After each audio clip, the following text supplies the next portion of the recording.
Welcome back to the second part of this lesson. We're going to continue the effect with some color grading and transitions like we said. So first we're going to head over to the Effects and Presets window and look for Lumetri Color. Put it right on the Kohl photo to unlock that first. First let's increase the contrast. The highlights, let's reduce those and take some out from the shadows. Also going to increase the temperature and let's go down to the color wheels and add a slight red to those shadows just to show that everything is just so hot and there's a lot of fire.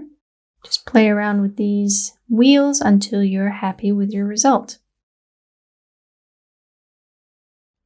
I will add the same Lumetri color effect to my fire video, the backfire one, just to create a difference between all of these flames since they are from the same video. Perhaps we can lower the highlights, darken those shadows.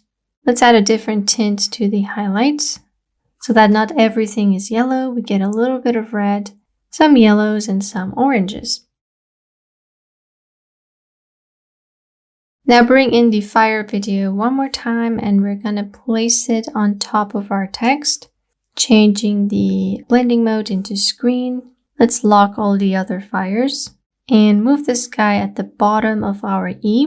Hit T on our video. Let's call this letter E fire.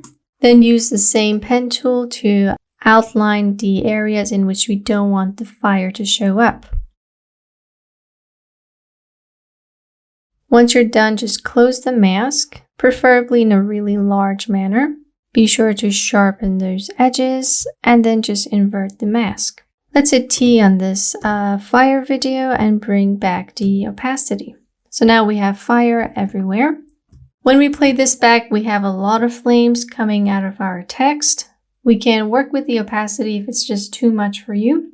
But overall, it's a pretty easy effect to do. And we just did this with a few masking tricks and some other options. A final addition to this effect can be a glowing effect on our coal because they're pretty flat while the fire is going everywhere. So grab the Lumetri color effect and place it on your coal photo. Let's unlock it first, drag it right on top, and we're going to create keyframes for our highlights.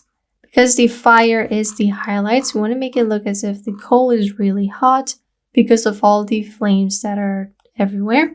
So create a keyframe for highlights and the whites. We're going to create intervals. So at 2 seconds in, we're going to increase that highlight amount and the white amount to 150. And then we're going to, let's hit U first so we can see them. Grab all of these keyframes, Command C or Control C, and just paste this multiple times. Grab all of these, hold down Alt or Option to stretch their amount, and this way we can get it really slowly. You can see that it's glowing and then it goes down, close again, and then goes down. Be sure to easy ease those keyframes by hitting F9 on your keyboard. Now if I turn off all of those fire effects, we can see the glowing of the coal. This way it will just look a little less flat and it goes well with all of those flames. Grab all of your layers and hit Ctrl-Shift-D to get rid of the extra bits. Hit N on your keyboard to close your project exactly where your time indicator is. And now we're finished with this effect. It's a pretty simple effect to do and didn't take that much technique. With just some simple masking and some transitions, we can easily create this glowing flame effect. Now in the next lesson, we're going to do something similar, but with a different technique. In the second example, we're going to use the rotor brush and some other animations to place these plants inside text. I'll see you guys there.